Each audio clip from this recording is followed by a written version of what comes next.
Hello and good morning, good afternoon, good evening, good night, depending on what time you're watching this at. And welcome to Mpishi. On today's plate, we are going to be featuring a whole bone in tilapia in coconut sauce. Let's do this. So, what you need is your tilapia fish in your bowl. We're going to clean and gouge out the eyes of our fish. The most important part of this process is to take your eyes out and make sure it's clean, clean, and clean. The reason why we gouge out the eyes is because we're going to be frying the fish, and when you fry it, the eyes tend to pop in the hot oil, and that can burn you pretty bad. So just get a butter knife or the back of your spoon, something blunt. You don't want something sharp because you don't want to hurt yourself, and it doesn't take much to take the eyes out. So just poke, twist, and remove. If this disgusts you, I'm sorry, but it's a necessary process. If you're baking them, then this is unnecessary. You don't have to take them up if you don't mind being watched by what you eat. After that, we're gonna get all our spices in a bowl together to combine. So I put a tablespoon of everything: a tablespoon of the nor, a tablespoon of sazon, a tablespoon of garlic, and a tablespoon of onion powder. The sazon has black pepper in it, so I did not put black pepper in it, but if you like, you can add whatever spice you have. We added a little bit more sazon because that's my favorite spice of all time, and then combine, put it all together, let it all marry and get, you know, to loving each other.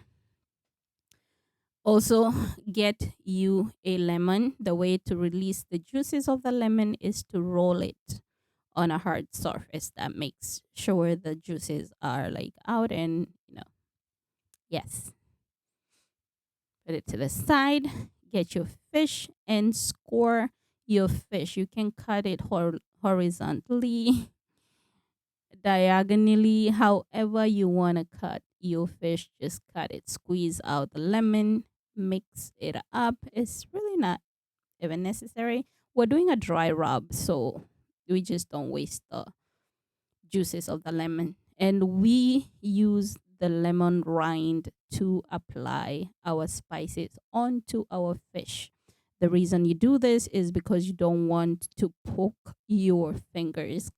um Tilapia has very tiny and sharp bones, and also the, what do you call them, the fins. Those can hurt you pretty bad. So use the lemon rind, and also the lemon flavor will be, you know, transferring onto your fish while you do this. If you're using a excuse me, if you're using a wet rub or marinade, then you can use a brush to do this part. But we are doing a dry rub. I find that it marinates better when it's dry, and it sticks better to my fish, and it tastes better.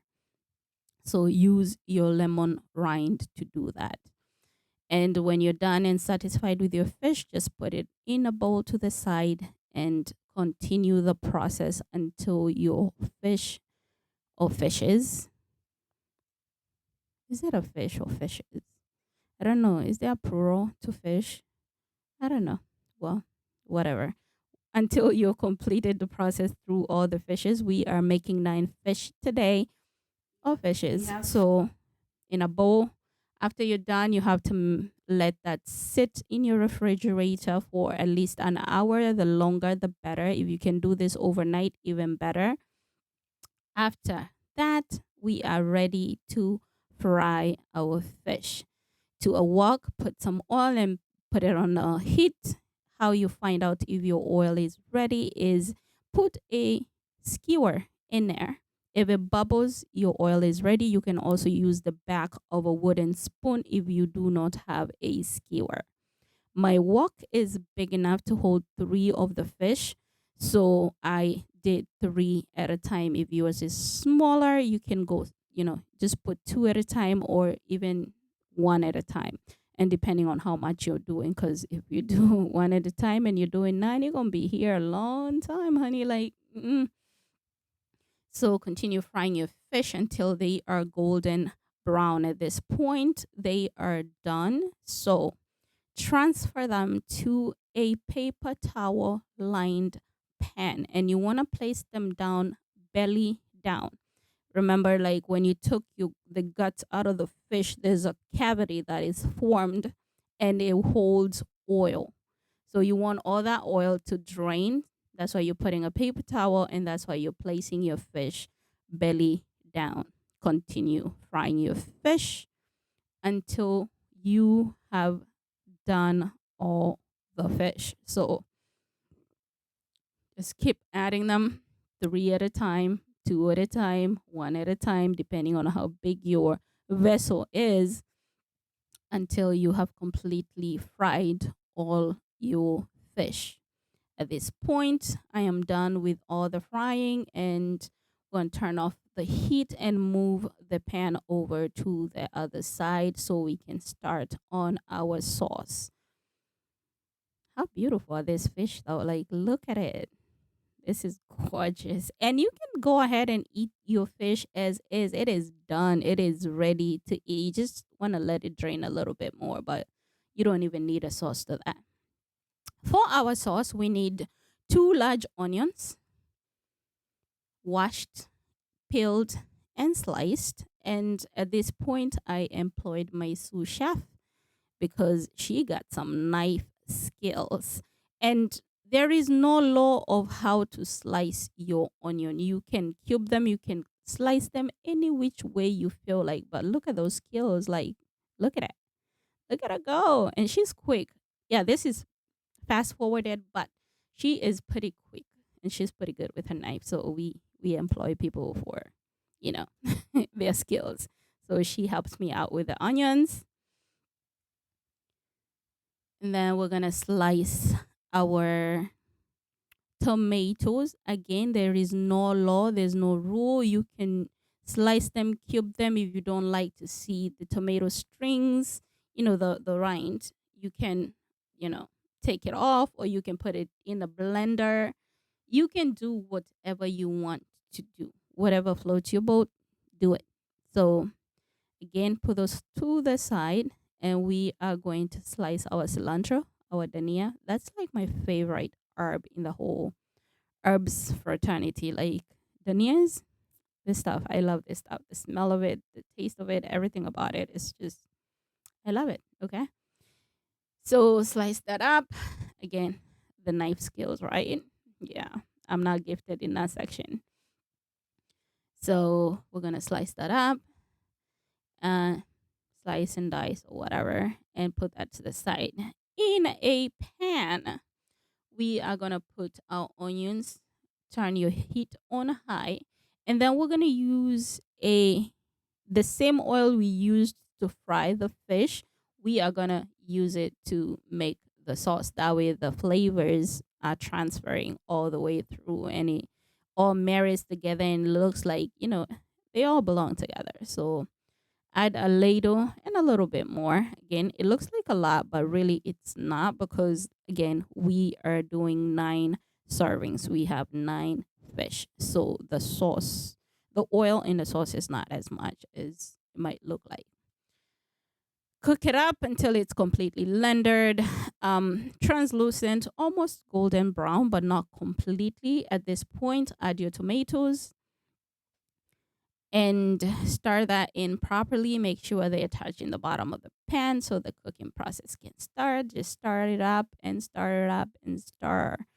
And then this point, we are going to go ahead and add the remaining spices that we used to marinate our fish. Again, you're going to use the same spices you used to marinate your fish to make the sauce. That way, the flavors can carry all the way through. Stir that up. Make sure it's all coated, and you don't have clumps of the spices, because they tend to burn once they touch the bottom of the pan. Check for flavor. Tell me you're African without telling me you're African. Did you see that? Did you catch it? If you didn't, we're gonna see it elsewhere. Cover your onions, let that cook for like 3 minutes. Open it, stir it up. You need to keep stirring constantly because you don't want it to stick to the pan and burn. At this point, you're gonna check for spices. Add what you need to add. I added some curry powder. I did not use that in the fish previously, but it goes really well with coconut, and so I added that into that. Um, keep stirring up. Again, cover it. Cook for a minute, and at this point, it is done. Your tomatoes are completely cooked. And also another way to know is when the oil separates from the tomatoes, then you know your tomatoes are cooked. Add in your coconut milk. I did not show the brand of it because it's not my favorite. It was a last minute thing and I just grabbed whatever I could find. Cover your pot, let that come to a rolling boil and stir it up. This takes about, 2-3 minutes. Again, tell me you're African without telling me you're African. That's how we check for flavor. So if at this point, check for your flavors, adjust, add what you need to add, and check again the African way.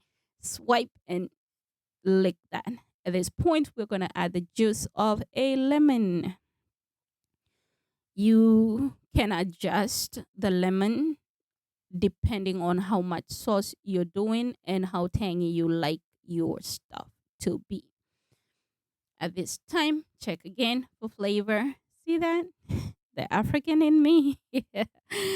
Cover it up, let it simmer for a little bit until it thickens, about 5-6 minutes. And at this point, your sauce is completely ready. Turn your heat off, add your danias, your cilantro, and let that cook with the residual heat. This is an electric stove, so obviously when you turn it off, it doesn't go off. So it will cook the rest of the way when it's turned off. And at this point, your sauce is completely ready to serve and enjoy. Gorgeous. So you can serve it on the side or on the plate. And until we meet again next time on the next plate, God bless and have a good one. Bye.